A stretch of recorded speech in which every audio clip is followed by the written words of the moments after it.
Hello, everyone. This is the second podcast now for Degrassi, Season 11. We're talking about the official Season 11 season premiere called Love Game. Season 11 has officially kicked off now. It started off on a very high note. The opening scene featured like 10 characters, interacting. Couple lines from someone here, a couple from there. I love when they have so many characters in one episode and there's never a dull moment. It's, nonstop after nonstop after nonstop. So that was really cool to see. It was very cool also to hear Alex Johnson singing the theme song for the first time on TV tonight. The storylines for tonight. Casey and Jenna dealing with baby Tyson. Now, we all saw the promo when it looked like Jenna was bringing Tyson to school, which I thought was going to be absolutely ridiculous. That's just not, that's not plausible these days. And the real reason why she was there, she was just visiting, friends. Jenna as a character is probably my least favorite character currently on the show. But this plot, I thought, was pretty enjoyable. There were some definite good moments. There were some cringe-worthy moments as well. Just some of the faces she makes, and nothing against Jessica Tyler. Unfortunately, someone's got to be the least favorite character in Degrassi. Jenna is mine, but like I said, I thought the story overall was really good. The ending, when she's going to be moving in with Casey and his mom, I thought that was a really nice touch. Seeing the three of them together, at Casey's place, that's really cool. Casey kind of had the broken family life, in the foster home. Now he's reunited with his mom, and now, his mom kind of missed out on raising Casey due to her being away and jail and all that stuff. And now she has, a new little kid, her grandson that she can help out raise, and all three of them together, I think is going to be really interesting. That brings me to the question now, Kyle. Is this going to be probably one of the last times we see Kyle since they don't really need him anymore? Or I wonder if somehow they're going to find a way to involve Kyle in the show. Either way, it was nice, once again for continuity, seeing him around as Jenna's brother. So overall, storyline, still not the biggest fan of Jenna, but the ending was great. It's interesting to have another baby on the show. Next storyline to talk about is, of course, the one that everyone's been waiting for. Claire, Eli, and Jake. I had no idea how Jake was going to be introduced to the show. I thought it was just going to be, a Drew type thing from last year when Drew walked into the dot, got coffee, that type of thing. But actually, he knew Claire when they were kids, and I did not know this. I don't know if that was previously revealed online or whatever, but I had no idea that, so I thought that was interesting. I thought the line that Claire said to Eli about her and Jake having a lot of history was pretty intense. Claire was definitely acting out in this episode, and she previously wanted Eli to give her some space, then she got her space, and now she doesn't want the space. So it's interesting now to see them kind of switch roles, but then at the end it's revealed that Eli doesn't have feelings because he's on medication, so he probably will have feelings, and they'll probably end up getting back together by the end of the season, which, yes, I know, you're going to get mad, but I wish he would get together with Jake.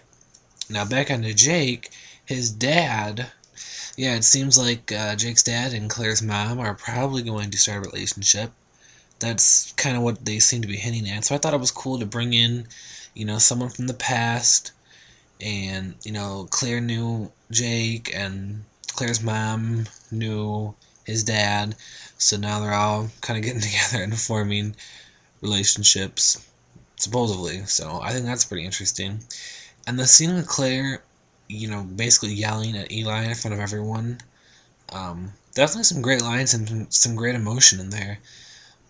I don't know if what Claire said was completely justifiable, due to the fact that she kind of pushed him away, and like I said, I'm not the biggest fan of the Eli and Claire storyline, but I thought this one was really good. It was nice to see Claire and Adam interacting, talking about Eli, and there was some other little interaction here with Sav and Holly J.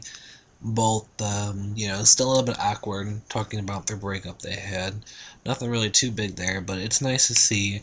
You don't need to dedicate a whole, plot or subplot to do something like that. It's cool just to see the little scenes thrown in, like Anya, Hallie J, and Fiona talking about their last semester together, and like I said, the Hallie J and Sav kind of catching up with each other after the relationship. Now for a quick side note, pop chips. I'm not sure if anyone's ever had them or heard of them. I recently, a couple weeks ago, tried a bag from Costco, and I see them now at, a bunch of different stores. I thought they were new, but I'm pretty sure, now that I think of it, I've seen them in TV shows, maybe even Degrassi before, and some other shows too. And they had them tonight at Jenna's place. You can see them in the background in the beginning of the episode. They're a really good snack. You should definitely check them out. They're like a healthier alternative to potato chips, but they taste just as good, if not better. I don't eat them because, I want to be healthy. I eat them because they taste good. So I don't know if anyone caught that. Just a little something in the background. But pop chips, if you haven't tried them yet, check them out in your local grocery store. Let me know what you think about them. I think they're pretty good. Another thing, Justin Bieber.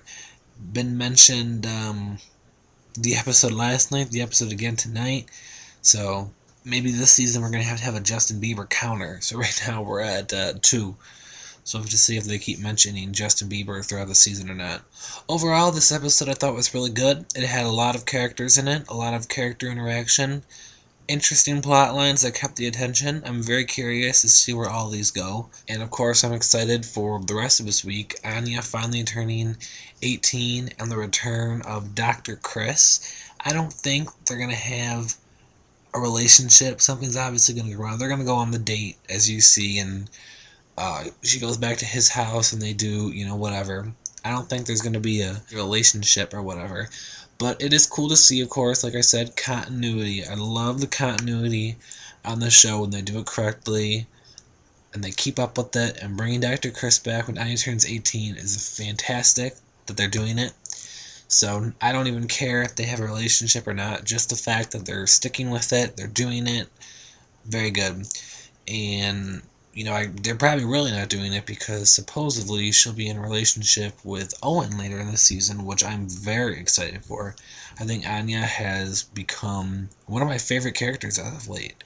So I'm very excited for that storyline. I'm excited to see what's happening with Bianca and Drew. So here we are now, 3 episodes in to the summer season. Plenty more to go. Plenty more podcasts to go. Hope you enjoyed this, and I will talk to you all tomorrow after the next episode, What's My Age Again? Thanks for listening.